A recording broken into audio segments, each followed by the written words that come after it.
મિત્રો, આદરણીય શિક્ષકો અને વહાલા વિદ્યાર્થીઓ, આજે મારે માટે એક આનંદનો અવસર છે અને એ અવસર એ છે કે ભારતીય સમુદાય શિક્ષણ સંઘ દ્વારા આયોજિત આ શ્રેણીમાં આપ સૌને મળવાની મને તક મળી રહી છે. આદરણીય મંદાબેન પરીખ, સ્નેહશ્રી મયંકભાઈ ઉપાધ્યાય અને અન્ય સૌ મિત્રો દ્વારા ભારતીય સમુદાયના શિક્ષણ માટે ચાલતી આ શાંત ક્રાંતિ એને પોંખતા આજે હું આનંદ અનુભવું છું. એના સંનિષ્ઠ કાર્યવાહકો દ્વારા સમાજના ખૂણે ખૂણે જ્ઞાન, શિક્ષણ, વિદ્યા અને પ્રજ્ઞા ત્યાં સુધી પહોંચવાનો આ ઉપક્રમ છે અને એ ઉપક્રમમાં આજે આપની સાથે મારે એક નવલકથા વિશે વાત કરવાની છે. કેટલાક સંયોગો બહુ વિશિષ્ટ હોય છે. પહેલી વાત તો એ કે અગાઉ આપે સામાજિક નવલકથાઓ વિશે સાંભળ્યું, વિદ્વાન વક્તાઓએ એની વાત કરી, એ સમયના સમાજ જીવનનો તમને ચિતાર આપ્યો. સરસ્વતીચંદ્ર જેવી મહાનવલ વિશે વાત કરી. આજે મારે તમને એક ઐતિહાસિક નવલકથા વિશે વાત કરવી છે અને વિશેષ તો એ છે કે એ ઐતિહાસિક નવલકથા એક જુદી નવા પ્રકારની એક આખી ભૂમિકા રચી આપે છે. આ નવલકથા છે જય ભીખુ લિખિત વિક્રમાદિત્ય હેમુ.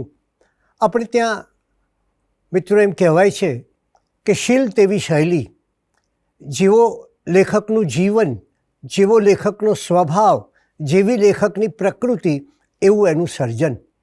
એક અર્થમાં કહીએ તો ઘણીવાર લેખકના જીવનનું કોઈ દર્પણ હોય તો એ સાહિત્ય છે અને સાહિત્ય મારફતે આપણે એ લેખકના જીવનને જરા જોઈ શકીએ છીએ. બધા સર્જકોની બાબતમાં તો આવું હોતું નથી, પણ જય ભીખુની બાબતમાં આપણે એમ કહી શકીએ કે આ એક આપણા જુદા મિજાજના સર્જક હતા અને એમને માટે જેવું શીલ એવું એમની શૈલી હતી. એમનું મૂળ નામ હતું બાલાભાઈ વીરચંદ દેસાઈ. એમનો જન્મ 1908ની જૂન મહિનાની 26મી તારીખે સૌરાષ્ટ્રમાં આવેલા વીંછિયા ગામમાં થયો. આ એમનું મોસાળ હતું. જય ભીખુના પિતા એટલે કે બાલાભાઈ વીરચંદ દેસાઈના પિતા વીરચંદભાઈ દેસાઈ એ કારભારી હતા અને બાલાભાઈને નાની વયથી પ્રકૃતિ તરફ પ્રેમ જાગ્યો. એ પછી વિશેષ પ્રેમ તો ત્યારે જાગ્યો કે ગ્વાલિયર પાસેના શિવપુરીમાં અભ્યાસ કરવા ગયા. એ શિવપુરી એ જંગલમાં આવેલું એક ગુરુકુળ હતું અને ત્યાં રહીને એમણે ન્યાયતીર્થની પરીક્ષા આપી. 1930ના મે મહિનાની 13મી તારીખે એમના લગ્ન થયા અને એમના પત્નીનું નામ એ જયાબેન. તમે ગુજરાતી સાહિત્યમાં જુદા જુદા તખલ્લુસો વિશે જાણો છો. ધૂમકેતુ હોય, મીન પિયાસી હોય વગેરે. આ જય ભીખુ એક વિશિષ્ટ પ્રકારનું તખલ્લુસ છે. એમાં જય એટલે જયાબેન જે એમના પત્નીનું નામ છે અને ભીખુ જે બાળપણમાં એમને ભીખાલાલ તરીકે લોકો ઓળખતા, એમનું હુલામણું નામ હતું. એમાંથી મળીને આ બે નામમાંથી જય ભીખુ નામ ઊભું થયું. કદાચ ગુજરાતી સાહિત્યમાં પતિ અને પત્ની બંનેનું નામ દર્શાવતું આવું એક તખલ્લુસ વિરલ કહેવાય.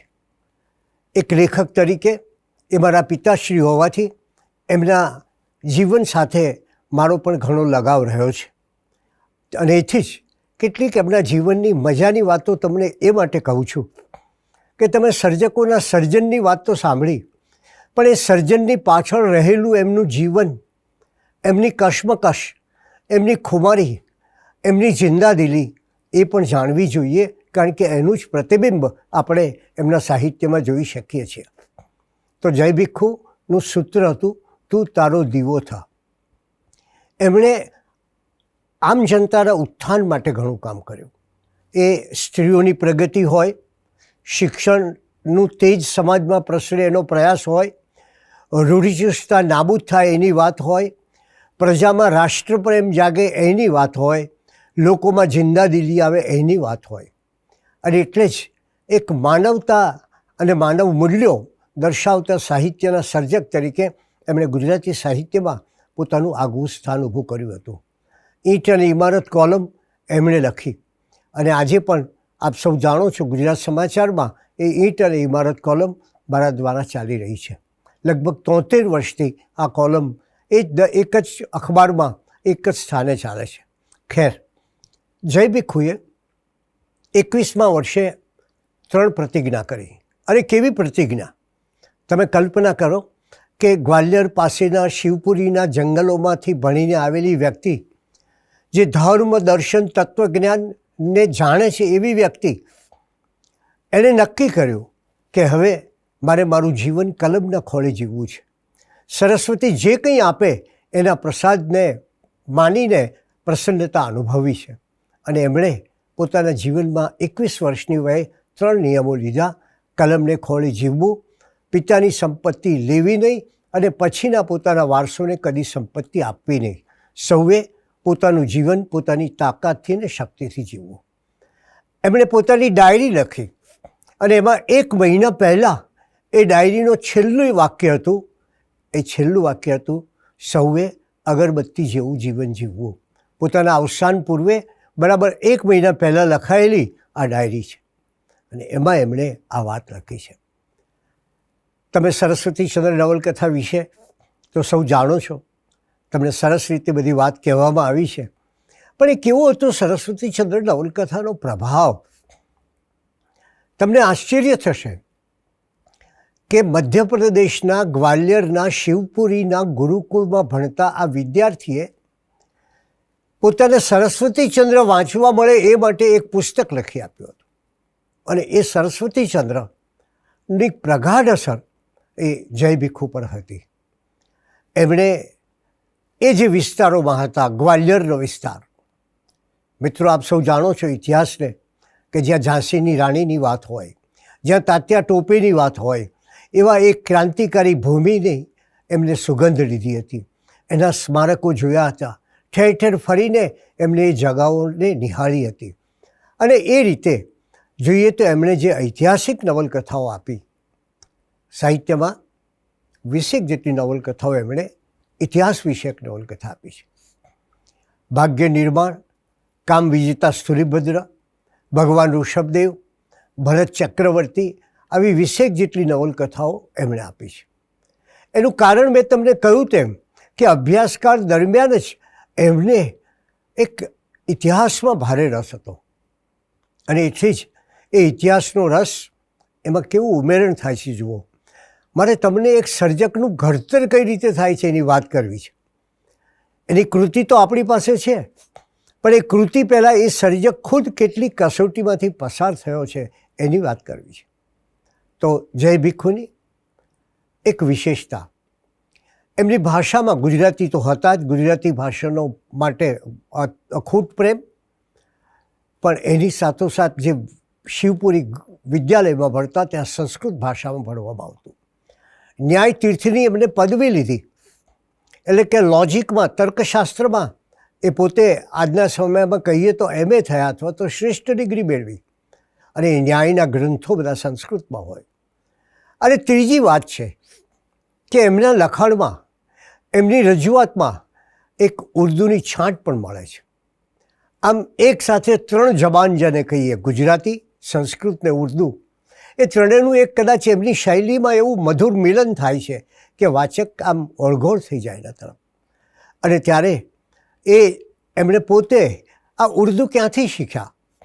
એક ઘટના, જે ઘટનાએ આ સર્જકના જીવનમાં એક નવો આયામ આપ્યો. એ જે ગુરુકુળમાં ભણતા હતા, જંગલની વચ્ચે આવેલું ગુરુકુળ, અને એ ગુરુકુળમાં એક પઠાણ, એનું નામ હતું શાહઝરીન. એ ખાન શાહઝરીન એ ગુરુકુળનો ચોકીદાર હતો. એકલો માણસ પણ હિંમતબાજ. અને એની સાથે આ જય ભીખુને, એટલે કે વિદ્યાર્થી બાલાભાઈને દોસ્તી થઈ. અને એ ગુરુકુળમાં રાત્રે જ્યારે જંગલમાં આ ચોકીદાર આંટો લગાવતા ખાન શાહઝરીન, ત્યારે જય ભીખુ એની સાથે જ હતા. આ ખાન શાહઝરીનની એક ઘટના યાદ આવે છે. જે ઘટનાએ જય ભીખુના ચિત્ત પર ઘણી મોટી અસર કરી હતી. આ ખાન શાહઝરીન પવિત્ર મુસલમાન હતો, પણ એક દિવસ પોતાના આ દોસ્તથી, આ બાલાભાઈથી રીસાઈ ગયો. બોલે નહીં, ચાલે નહીં, શાંત થઈ ગયો. અને એમને આશ્ચર્ય થયું કે મારો આવો જીગરી દોસ્ત શા માટે મારાથી મોં ફેરવી ગયો છે. બાલાભાઈ એટલે કે જય ભીખુએ પૂછ્યું એ કેમ આજે આટલો ઉદાસ છે, ન બોલે છે, ન આટલો બધો શાંત પડી ગયો છે, ચહેરા ઉપર આવી ગમગીની છે, શું કારણ છે? ખાન શાહઝરીને કહ્યું મારે ઘેરથી એક ખત આવ્યો છે, અને એ ખતમાં એટલે કે કાગળમાં લખ્યું છે કે મારો દીકરો ગુજરી ગયો છે. જય ભીખુ એ આ સાંભળીને આઘાત થયો. એમણે કહ્યું ઓહ, તારો પુત્ર ગુજરી ગયો છે.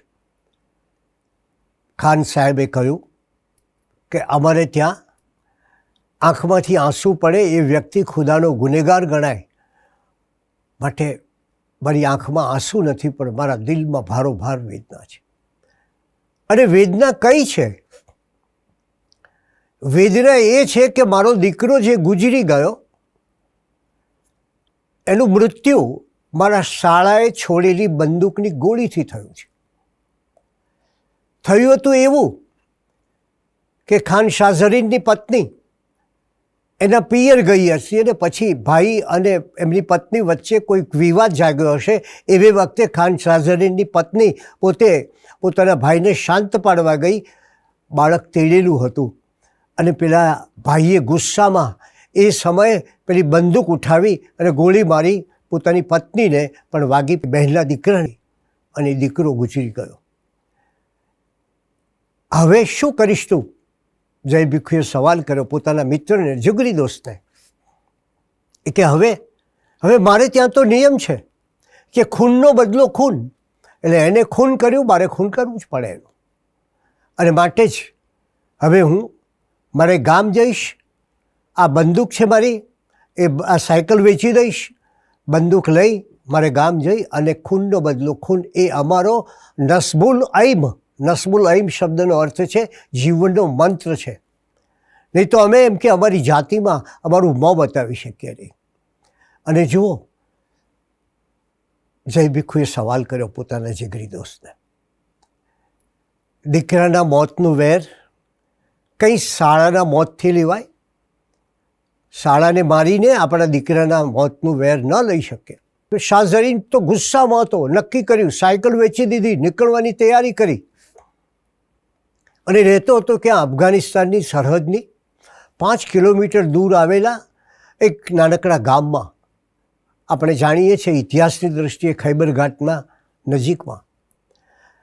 અને જતો હતો બસ કે હવે જઈ અને મારા શાળાનું ખૂન કરું અને ખૂનનો બદલો ખૂન લઉં, જેથી મારો જે જીવન મંત્ર છે, મારી કોમનો જે મંત્ર છે, એને હું સાકાર કરું. જતી વખતે જય ભીખુ રોકે છે અને કહે છે કે દોસ્ત, હું જાણું છું કે દીકરો એ બાપની શાન છે, પણ માનું તો કલેજું છે. બાપને માટે શાનની વાત હોય, પણ માના માટે તો દીકરો એ હૃદય છે. તો જો જય ભીખુ એની સાથે શરત કરે છે કે જો માનું કલેજું, એટલે કે તારી પત્ની, જો માનું કલેજું દીકરાનું ખૂન કરનારને માફ કરે તો તમે એને માફ કરજો, એટલું મને વચન આપ.